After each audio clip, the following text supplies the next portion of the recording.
Try and influence, inspire and invigorate us. Often they convey a message and share their personal stories to drive it home. Wow, I love stories. Then you have hit a jackpot. You're going to listen to as many as 8 stories. Excellent, I'm all ears. Then what are we waiting for? Let's invite the contest chair. Our contest chair for International Speech Contest is Gavel Bhatt. He's a 7th grader of DPS MIS. He's an energetic football player and is a holder of Academic Proficiency Award. He has proved to be a competent speaker and has represented his schools for many debates. It's our pleasure to call on stage Jaleel Kuttiadi, the contest chair for International Speech Contest. Please give him a thunderous round of applause.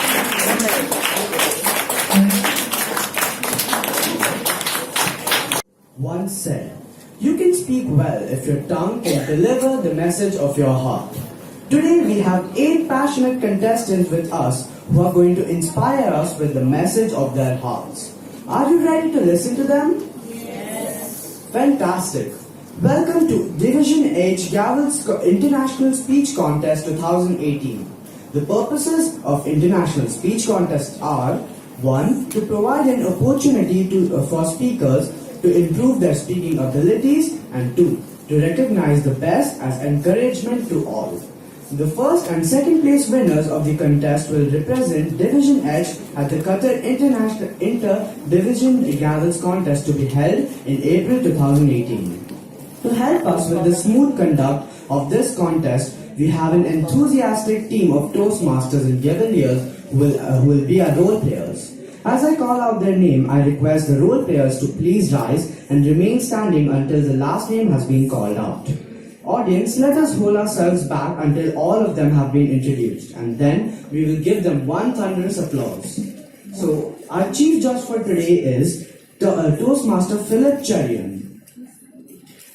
Our timer for today are Smith H. Patel, please, and Sarah George.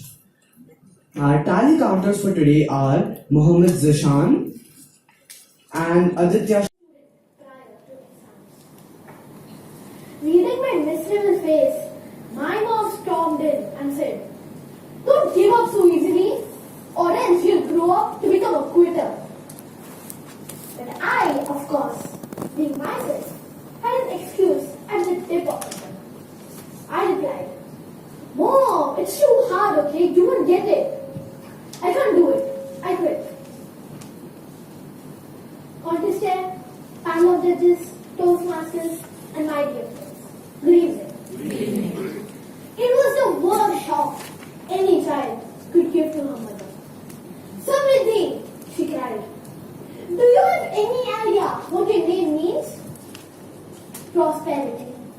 Had your father been like you when he was of your age, then you wouldn't be enjoying all this Samriddhi and telling me, "Mom, I quit." My mother's words brought back many memories to my mind. Stories that my dad loves to share with us. Stories of his life, from rags to riches. Dad was born in a remote village in Bihar, in a small, single-room hut, having no electricity and no water supply. He was mute by birth, and it took my grandma's constant prayers and a lot of extra care for him to finally speak at the age of 5. When Dad had just turned 11, he had witnessed a tragedy. His mother had died. This left him all alone to take care of the household chores, including cooking. Cooking! I couldn't believe it, because at 12, cooking is still an alien concept to me. Just switching on the gas at the right temperature feels like rocket science. Knowing only to eat, still wanting to quit? That's me. Dad went to a government school, carrying only a wrap with a slate and a chalk in it, which he diligently used for the whole of his school life. hardships he faced right from birth. Dad always excelled in academics and taught in school as well as in college and university. After passing 12th grade, Dad decided to pursue engineering. It was only during his college days when he received his very first HP pencil, which still gets him nostalgic. And I'm just as proud to say, my dad, enduring all the early hardships, grew up to become the first engineer from his village. An icon of dedication, determination, and hard work to stand against all odds. And there I was, living in luxury, still wanting to quit. Because of his history and hardships, Dad has made it a point to give back to the society, which has brought him to such a position. Every year, we visit our native place, Bihar, where we donate to the needy and help the poor. My dad has also extended a helping hand towards those children who are not fortunate enough to be enlightened by education. But when we go to Bihar, we grumble about the extreme heat, lack of AC, and other facilities. In a new country, have you ever been surrounded by unknown strangers? Do you know what to do in such situations? I got lost in a scary and strange crowd last summer. Contestants, fellow Gaveliers, Toastmasters and guests, good evening. Good evening. I got lost when my family and I went to Spain last year. It all happened because of my craziness to visit the football club of Barcelona to get a glimpse of Messi. One evening when we were eating dinner, I asked my uncle, "Can we visit FC Barcelona, the football club of Barcelona, please?" I was crossing my fingers for him to say yes. And then he said, "Yes, we can go." I was excited, enthusiastic, and eager to meet Messi. The next day, I was the first one to get up and wake up everyone else in the house. We reached the stadium by 10 a.m. and began our tour. The first, second, and third floor contained the medals, trophies, and even more medals of the team. But no Messi. On the fourth floor, I saw Messi on a TV screen. The screen showed different ways Messi scores goal after goal using his signature move. I was mesmerized. He acts as if he's going to the left, but then he kicks the ball to the right. I tried practicing the ball. 1, 2, 3, 4. 1, 2, 3, 4. Or something like that. I turned to my mom and said, Mom, this is how Messi scores." Mom? My mom wasn't there. Dad? My dad wasn't there either. Neither was 12 other people from 3 other families who I was traveling with. I took 2 steps forward to look for any familiar faces. They were all gone. My blood turned as cold as ice. I stood there, silent and stunned. I wanted to cry, but I didn't want to see me cry. As I wondered what to do, I remembered going to a fair with my dad many years ago back in India. He told me that if you ever get lost, go to a uniformed security guard or a police.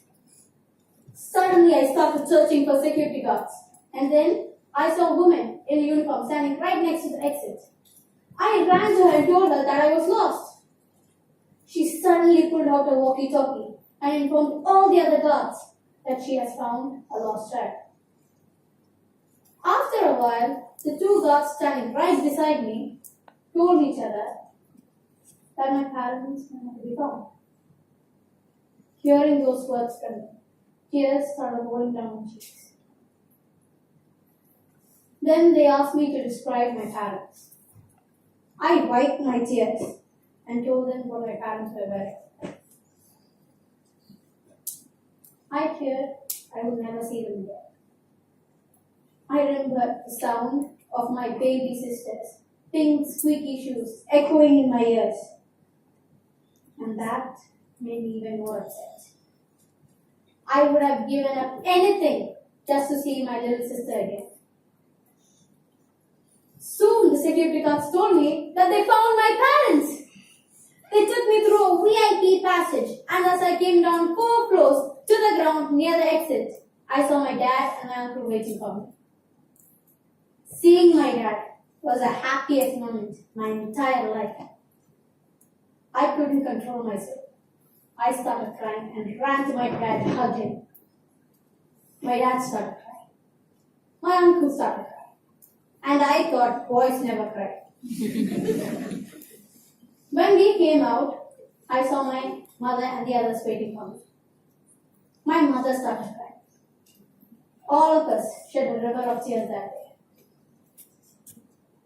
But I realized that they would have never left the stadium without me. After that incident, my new pet name became Lost and Found. And everyone still calls me that. But from the Barcelona Stadium store. She told me that it was a reminder of this incident. Not a reminder that I was lost. A reminder that I was brave when I was lost. It taught me an important lesson. When you're in a scary situation, don't panic. Think calmly and be brave. Being brave doesn't mean that you're not scared. Being brave means that you're moving forward even if you're scared. My dear Gaveliers, in life, one day, if you're lonely or lost, remember to be brave and take a step forward. Today, I enjoy every day and every moment of my life with my family and my friends. Being lost and found has taught me to appreciate the best things of my life, my family and my friends. Over to you, Con. I don't really care what I'm afraid to do. I just want to live my life to the fullest, before I kick the bucket. YOLO. Now that is something you must not do. I know people say you must live your life to the fullest, but you must always be careful about the consequences that you might attract if you really aspire. Now do you think that we create our own path towards our goal? Or are you destined? Contest chair, panel of judges, Toastmasters, fellow Gaveliers, guests, and parents. Good evening. Good evening. I quote, "What we call our destiny is truly our character, and that character can be altered. The knowledge that we are responsible for our actions and creations need not be discouraging, because that also means that we are free to change our destiny.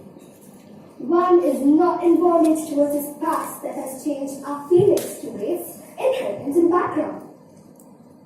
All this can be altered if we have the courage to dissect the elements. The chemistry provided can be altered if we have the courage to dissect the elements." Quote. Now this great long, this is reality. Reality when you need to fight with your demons to find your way up. Reality when not all your dreams come in a blink of an eye. Reality when you can't live without essential things. Let's keep that in mind and move forward. The scientific worldview, which so dominates our contemporary consciousness, is not as innocent as it may first seem. Arguably, it conceals as much as it illuminates. A certain object or an incident is seen in different perspectives from different people in the society. Consider a tree. A tree? What? How can people see a single tree in different ways? Hurry, danger.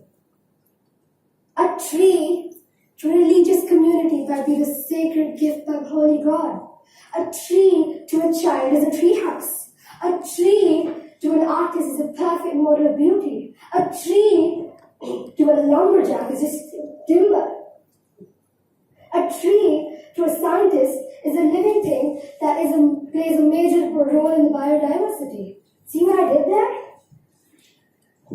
Now, do you think that science tells us a way how things should be looked or could be looked? What science does to the significance of things is truly bizarre. From the time our species arose from the primitive apes, we've been trying to grasp the concept of significance. I mean, what happens when the sun is shining too brightly? What happens when a mirror is broken? What happens when a black cat passes in front of you? Is it a good omen or a bad omen? With so many questions running through your mind, it is clear that we humans need significance of each and everything. But science tells us that nothing has significance whatsoever. That the job is not to interpret them, rather to analyze their cause and try to predict them in future. Is this the truth about reality? That even though there's a tribe considering a tree sacred, there will be few people in the society who laughs and proceeds to cut down one of the sacred branches for his own profit. The point here is not that people have different ways to look into things, that the community make their own reality and live according to it. The response to stimuli comes in that instant rather than people believing some horrendous beliefs and theories. Analyze what history has got into us, but don't live according to it. The knowledge won't hurt. Reach up and build and touch the finishing line by building the building that has been left to you. Make your own destiny in this reality. Design your destiny. Build like a house. Or face it, chin up, setting an example for the future generation to follow you. Contest chair, panel of judges and fellow Gaveliers, a vibrant evening to you all.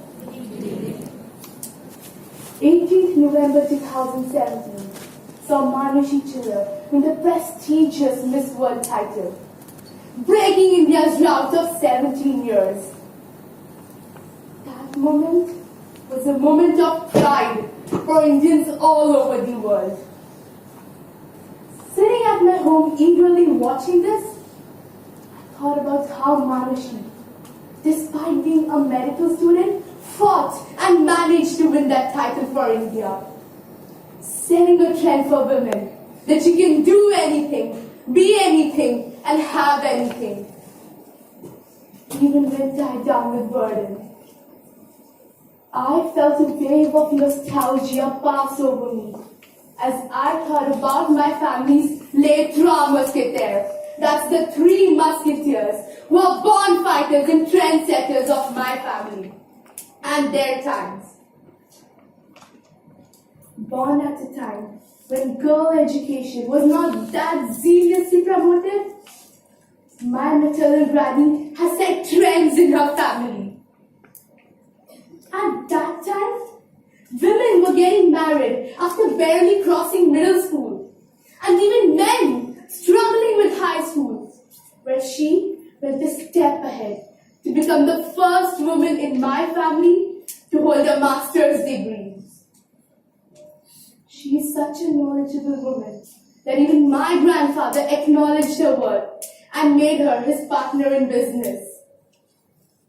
Initially, it was difficult for her, being in such a top position where most of the employees were male. But she fought against norms and proved to be an asset. And today is the backbone of his large empire. Which compels me to remember my paternal grandmom, who has never been the cupcake baking, homely sort of housewives that you see in commercials these days. Instead, she's a great sportswoman and a true brave heart. She had always wanted to join the army, but at that time, firstly, there were no open posts for women. And secondly, women were considered weak and fragile and discouraged from doing so-called male jobs. my grandma fought with such ferocity against this injustice that she finally succeeded in getting in NCC. But she turned out to be the only girl. But she set a new trend in her society and school, encouraging girls to actively take part in sports and NCC. And how can I forget my mom? It's because of her I'm what I'm today. She opened the largest travel agency in the whole of UP. At that point in her life, where everyone around her wanted her to get married. But my granny strongly put her foot down and refused, and inspired my mom to freely live her dreams. But this was just the beginning. Because sponsors did not want to sponsor her. Clients did not trust her. All because of her gender. But my mom persisted until everyone realized her importance. She came in this demanding business and still acquired her MBA degree while graduating. My mom has always taught me that you don't have to be old enough to leave your mark in this world.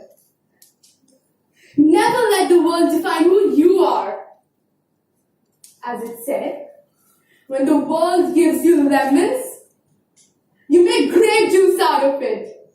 Then sit back and let everyone wonder how you did it.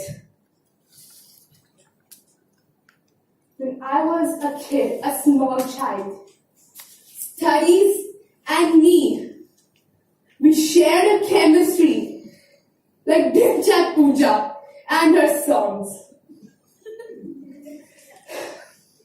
In short, we absolutely detested each other. But as I grew older and learned about my family's 3 musketeers, I finally realized what Malala Yousafzai meant when she said, "One child, one teacher, one book and one pen can change the world." And it's all because of the power I get from my 3 musketeers that I have amassed gold medals in Olympiads since the past 5 years and been selected in the school sports team. Because they have always taught me that the sky is the limit, but the sky itself is infinite. In this male-dominated society, whenever I feel that being a girl works to my disadvantage, I remember the lesson I learned from my 3 musketeers, which is, let the future generation say that we were the ones who first stood up. Let them say we were the ones who first lived in a world where girls would lead and learn without any fear. Let's bring that change. Let's be the trendsetters. Contest chair. Something like, "Mom, can I go to the washroom?" When was the last time that you looked at something and went, "What? How? Fascinating." When was the last time that you had an idea, an original idea, one that you could sit down and ponder about for hours on end? When was the last time that you wondered? Contest chair, panel of judges, and all present here, a very good evening to one and all. Good evening. I'd like to tell you all a story. A story about my little cousin, Mehan. Now he is like any little boy you'd expect. Short, cute, and a machine gun with questions. What? How? When? Where? Who? No one is at peace with him. I see him once a year when I go to India for my vacations. This time, when I went there, he just came straight up to me and he was like, Helman, you came from Qatar to Calicut. How long did it take you? It took me 4.5 hours. But it only took my aunt 3.5 hours. What was wrong with you? I don't drive the plane. It's probably turbulence. Can you throw stuff out the plane window? Will it kill people if it hits the ground? People thought of that. We can't throw stuff out the plane window. They bolted it shut. I'll admit, it was pretty cute. I thought he was going to be a scientist with that kind of mentality, never stopping asking questions. But little did I know, it doesn't stop like ever. Every day he had all these questions. He'd just come up to me and be like, Helman, why are some apples red and others green? What's the difference? Why can't they all be the same? I don't know. I really didn't know. Doesn't he know that school will come along and cure everything that he'll find out someday? And soon, whenever I heard Helman down the hallway, I just... Helman's dead! I really didn't know what to do. And when I was on my way back here, I just threw my hands up and got on the plane. There was no one asking me the time every 30 seconds. There was no one nagging me for why an apple is red. And I was calm. When I was back, I told my family about this little incident and how the little boy infuriated me. My mother just looked at me and said, Helman, you were no cakewalk either. Just remember that little kids like him, they might infuriate you on purpose. Yet. And that's when I realized, he wasn't asking all those questions to infuriate me. He was asking all that because he could spend whole days wondering vividly with his little head. And I just couldn't help but wonder, where did that kid in me go? It's as if I grew up and I just ran into a wall that just stopped me from wondering.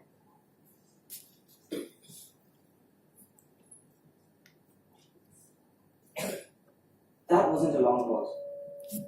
That was 5 seconds, but that felt like an eternity, didn't it? You felt each of those 5 seconds in your veins, in your bones. You were probably wondering, what is he doing? This is a contest. Where's the practice? To you I ask, do you remember when we were little children, we could sit with something as simple as a torch and just flick it on and off and on and off. Just being dazzled by that simple thing. We were undistracted. The simplest of things just bewildered us. Where did that kid go? We cannot continue like this. We have to carry on the tradition of the people that came before us. People who dared to wonder, put us this far as a community. People who wondered what lies out in the abyss, put the man on the moon. People who dared to wonder what lies on the smallest of scales, gave us the microscope. And we cannot just sit around. Right now, we have something to occupy us at all times.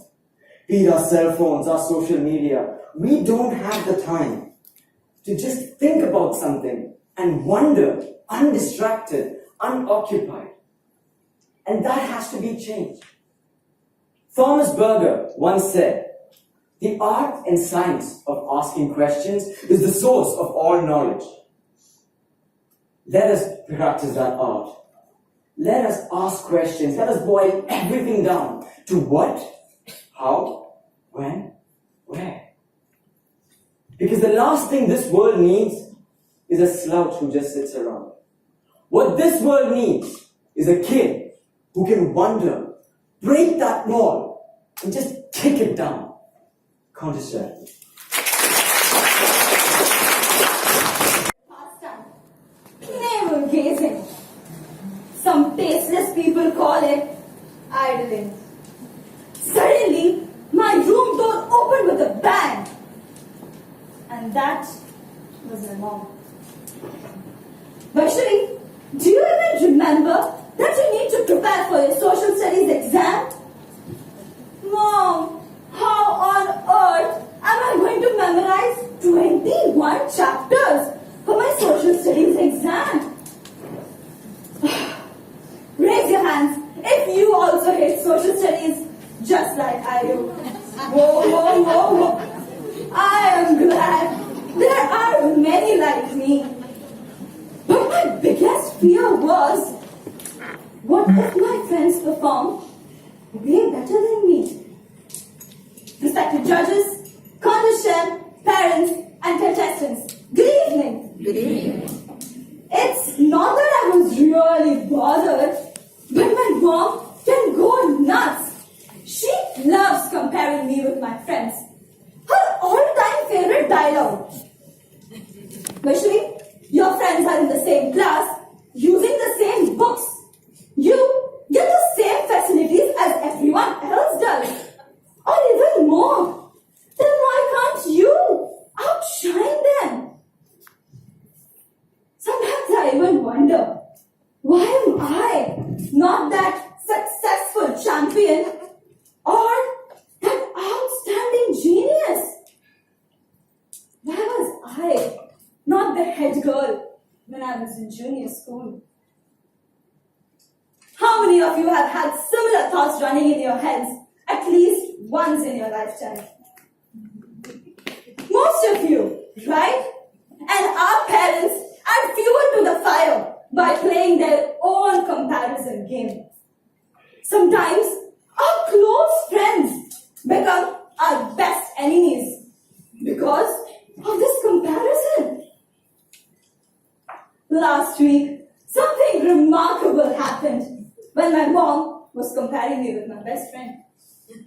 My grandma, who was on a visit, came to my rescue. Don't underestimate the wisdom of an old lady. She was just looking out of the window and something caught her attention. She immediately called me and my mother to the window side. Vaishnavi, do you see that little insect go in the dark? Yes, Grandma, that's a firefly. Well done. So tell me, what do we learn from these fireflies? Grandma, is this the time to learn about fireflies?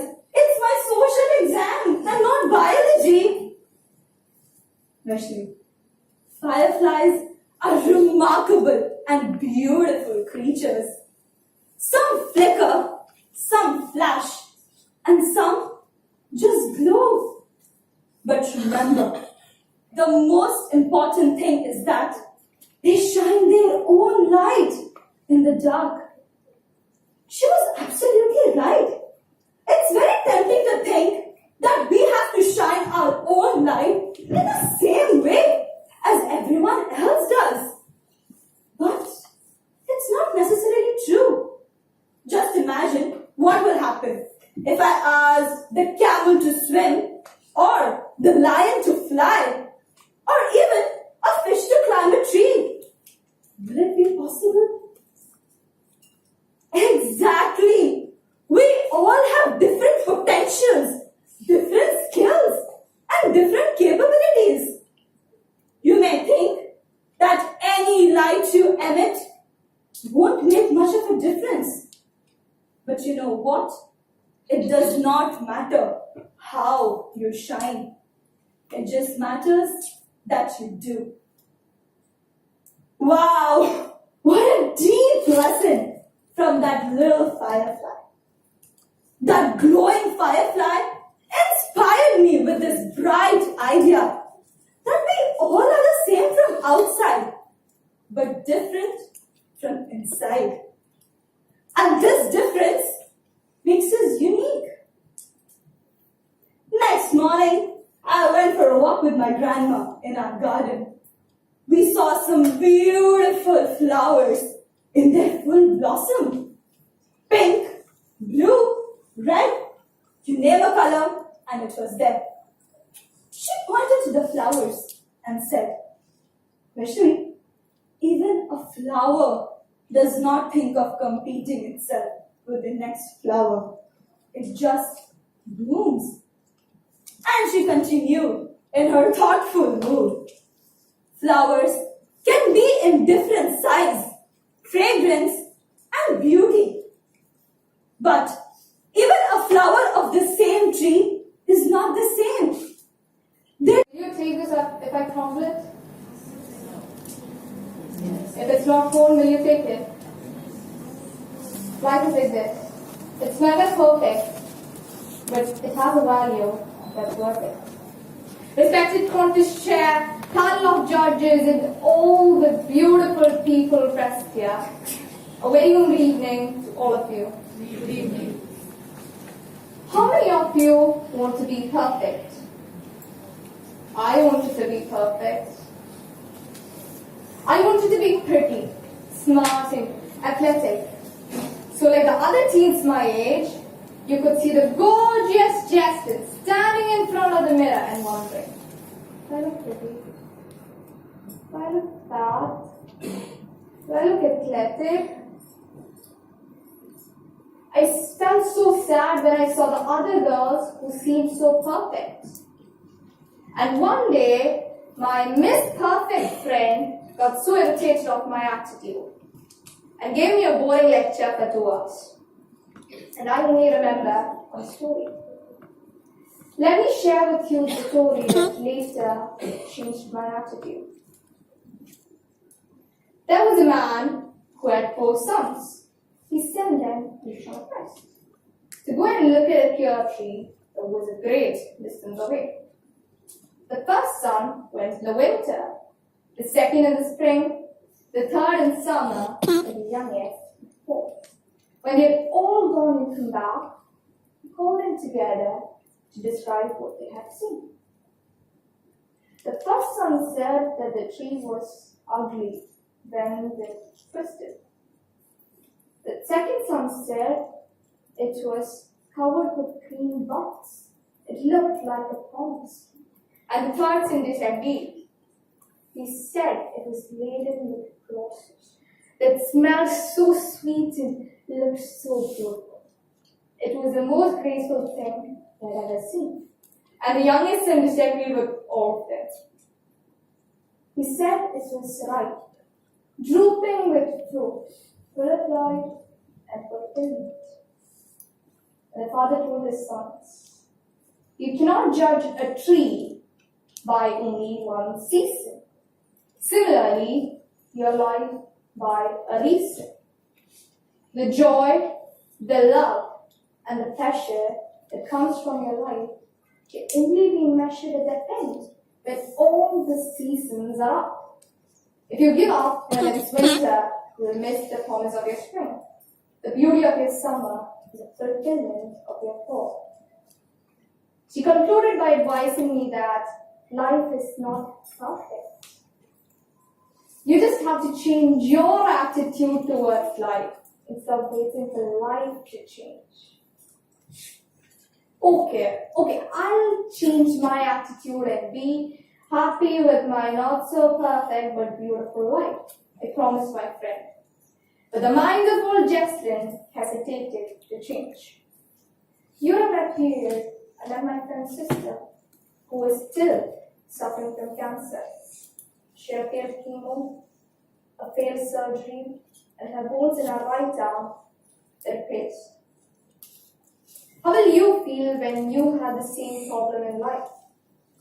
Be disappointed. But she was stronger than anyone I had seen. She enjoyed every moment of her life. She taught me to move forward, even if there are obstacles, imperfections, or failure. I remember what my friend had told me. Life is not perfect, but it's beautiful. You just have to change your attitude towards life instead of waiting for life to change. I practice to say hi to failure and bye to giving up. I realized life is too short.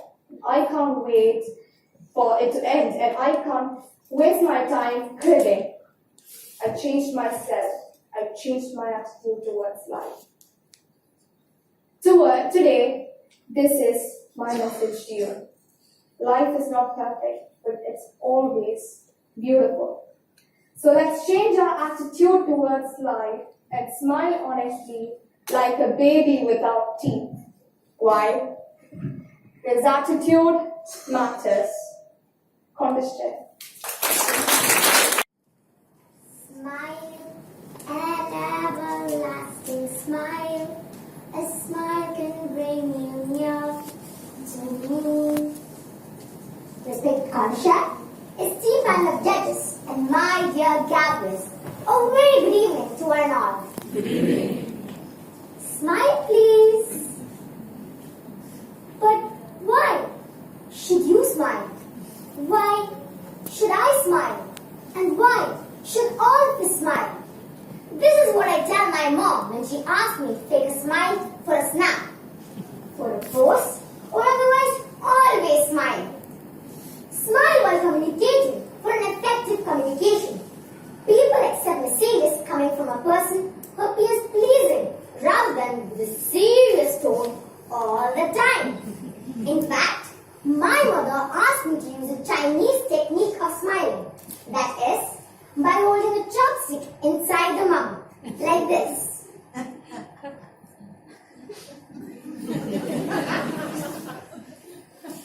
Yes, fake it until you make it. For those who want to master this essential art, I can spare a few chopsticks, but don't use it while speaking. Incidentally, my mother is just the lowest and chose all of her little teeth for no reason. I wonder, does it not hurt to keep her mouth wide open like a hippo?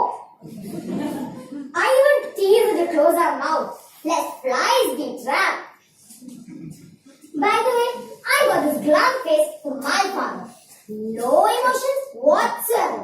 But my mother recalls smiling when I was a baby. It seems that my parents used to smile more than 100 times a day, looking at my innocent smile. My mother wants me to bring back those happy days and reinstate the forgotten art, smile, in my father's face. I'm a person who never wants to smile, and I'm being told to force it. Pretend to be happy. Everyone wants to be happy all the time. We all know that the feeling of happiness follows some action.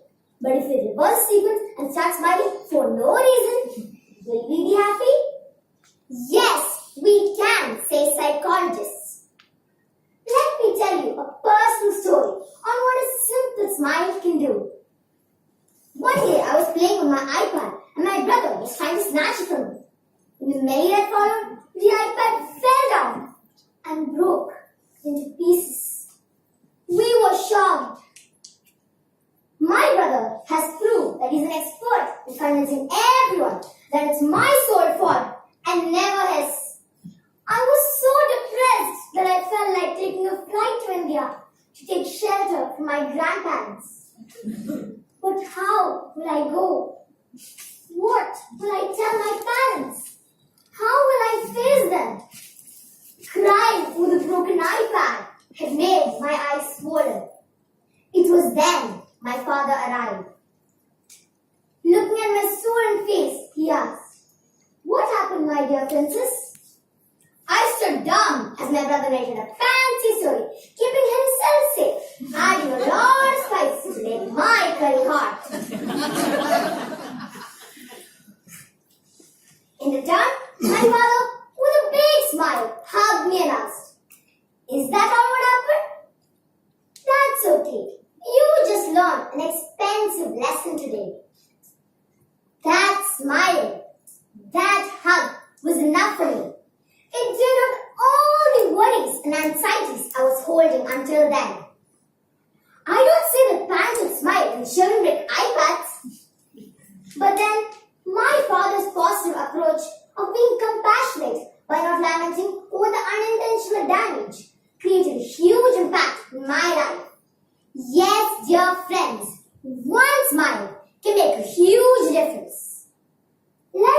think about the people we pass every day. People we know, people we may not know, people we care about, people we may not care about. Do we stop and smile at them, or do we pass them without a second glance? We also will have tougher, darker days in life, and the most encouraging thing during that time will be someone who shows us that they care. Someone showing us their beautiful smiles. It is not a human effort to offer a smile, nor is it time consuming. But to us, it will make a difference. It will help us to look forward with a positive mindset in our hard times. A smile has magical powers. It makes us feel attractive and builds robust relationships. Let us look back and see who are the best teachers we have come across in life. Obviously, we vividly remember those cheerful teachers who greeted us with their pleasant smiles. Likewise, in this august audience, we will remember the faces of those judges and gatherers who are smiling today. Now, I request all of you to take a moment. Look at your neighbor. If you all looked, now exchange a smile from your heart. Have you all smiled? Yes. What do you feel? Happy. Don't you all experience a positive vibe in you? Yes. So, keep smiling.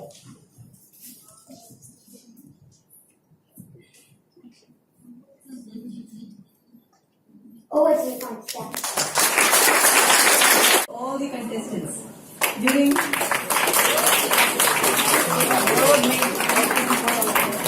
the table topics contest, lots of sincere hard work by our judges and role players, clockwork coordination by our organizing team, and what I liked the best was that we had a full audience today. The hall was full, and I think we have more than 100 plus people in the audience right now. About 60% of them are children. But in spite of that, we had a very disciplined and a very attentive audience. So I think all of us did really well today. So let's have a big round of applause for all of us. Club and they become beginners.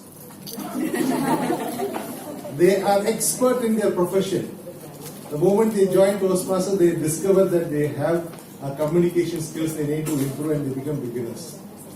But as a Gavelier, you are doing it at the right time and you are beginning it where you have to begin it.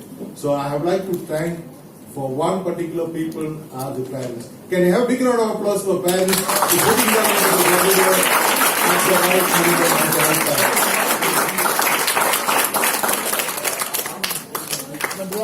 Gaveliers, you don't know the importance of what you have been learning right now.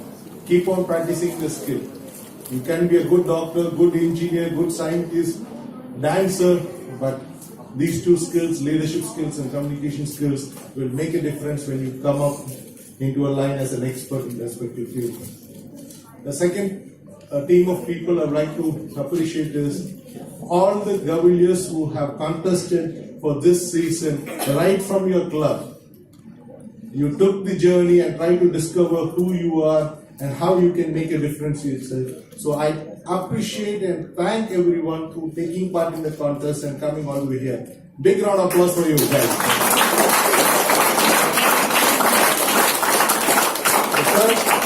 The third person the team I should not forget is the people every 2 weeks once. The Gaveliers are meeting there. They sacrifice their time, their family time to be there to make sure they have been groomed to such a level. We are having a discussion at the back bench. We are thinking that we are competent to evaluate and judge these Gaveliers. Thankfully, some speaker was saying that don't forget, don't worry about everything. You are competent to go for it. So based on that, I said, okay, thank you very much for giving that speech. So can I have all the councillors and the coordinators of the 4 clubs please stand up for a moment, please. Winners are from Home Solace. A big round of applause for these two.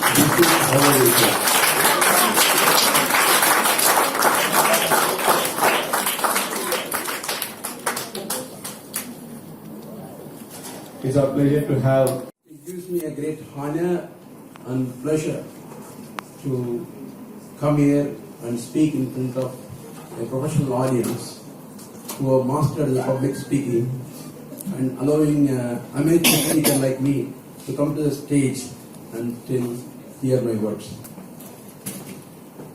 First of all, I would like to congratulate all the participants and contestants for coming onto the stage and proving their capabilities and skills. I would like to give a big round of applause to all of them.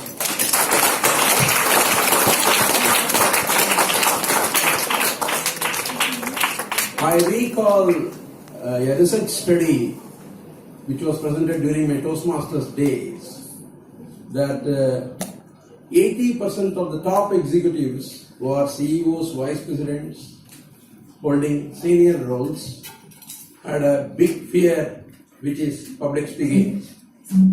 And by coming over here and confidently delivering speeches here, you have already broken that fear. I would like to give a thunderous applause for all the contestants once again.